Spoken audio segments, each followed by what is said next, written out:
A well-regulated militia being necessary to security of a free state, the right of the people to keep and bear arms shall not be infringed. This is what the Second Amendment says. Some people may be wondering, what does infringe mean?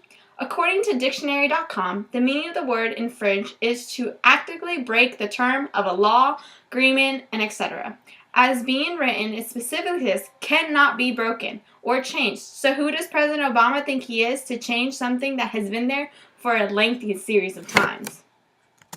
In this picture that you see, people that you recognize are four presidents and the other men, like Hitler, Castro, Stalin, Amin, Land, and Obama. They're people that you know from history classes. Our forefathers were the ones who came up with the amendments, who follow and gives us the right to be free. The other people you see on this picture were leaders that believed in gun control.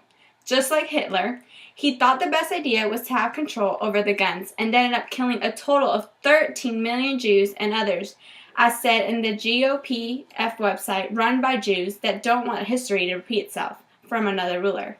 So I stand here and leave you to think, whom would you trust in this situation, and what will happen if the gun control does go through? Are you ready for that? Facts about the amendment. While doing research for my speech, I found a really good website with an article written by Richard W. Stevens called The 6 Things Americans Should Know About the Second Amendment. One of those things where the Second Amendment protects an individual right that existed before the creation of any government. The Declaration of Independence made clear that all human beings are endowed with certain inalienable rights, and that government are created to protect those rights, protect us, correct? How is taken away or having control of who has a gun or doesn't make us feel any safer? In a survey you guys took, 18 out of 20 people said they disagreed with the gun control, and that you guys have shot a gun yourself. The biggest thing people believe that having fewer guns will improve is the crime rate. I completely disagree. Just as shown in the picture, it says Cain killed Abel with a rock. Is a heart problem, not a gun problem. And it's true. Guns don't kill people. People kill people. In actual reality, those who point to such killing sprees as evidence that we don't need more gun control most comfort the facts. Gun laws cannot stop massive shootings. The Aurora killings occur in the free zone, not far away. In April 1999, the Columbus High School shooters violated numerous gun laws. If anything, knowledge that their prey are illegally disarmed only encouraged such killers. Just like shown in the picture saying, crap, well I guess we'll just have to go home, then them darn liberals and their weapon bans. No, that's not how it's gonna work. If anything, knowledge that their prey are illegally disarmed only encourage, again, such killers to do more of the firearms in a peaceful activity. In inner cities, many Americans depend on gun ownership for self-defense because they depend on gun ownership for self-defense. Because police protection is unalienable at best. Nationwide, the most dangerous locations are the ones with the toughest gun laws.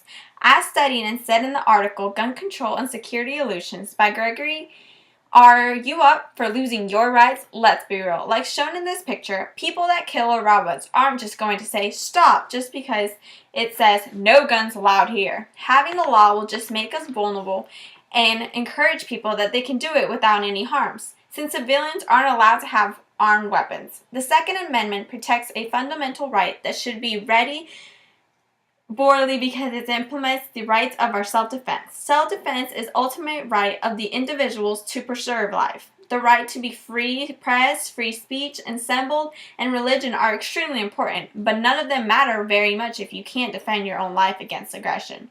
None of them matter very much when an evil government is fully armed and citizens are disarmed, as said in GOP. If the American citizens don't protest and help the people that are trying their best to make a statement that things need to stay the way they are, it will only be the beginning of the powerful leaders to take each and one of their rights to just disappear. My solution for this problem is stand up, speak up, sign the petition on Help Protect the Second Amendment that is located online. Write to the Senate to express your feelings about gun control. Everyone's input is needed. Just like shown on the PowerPoint, the two senators from Florida, Nelson Bill and Rubio Marco. Their addresses and emails are there for you to contact them. The point is, it happens. But even more incredible, that it's already happening here in the United States. According to the New York Times, President Obama personally approves every new name on that expanding kill list. It's unlawful because it allows the president to kill people, including U.S. citizens, far from any theater of war. It is dangerous because it sets a precedent. Well, is that the new reality of presidential power? The authority to decide without review, without a judicial system, without a trial, without accountability from anyone, and without protection from the Constitution. A president can simply declare your life over. Even if you think this killing without due process is legitimate, can you seriously guarantee that the next president or the one after that will not be worse? Thomas Jefferson said, "When the people fear their government, there is tyranny. When the government fears the people, there's liberty." 3. Now that you learn more about the Second Amendment and what it does for you, are you just going to sit there and let your world change completely? Or are you going to do small gestures that can help save your kids' lives and grandkids? Think of what Jefferson said.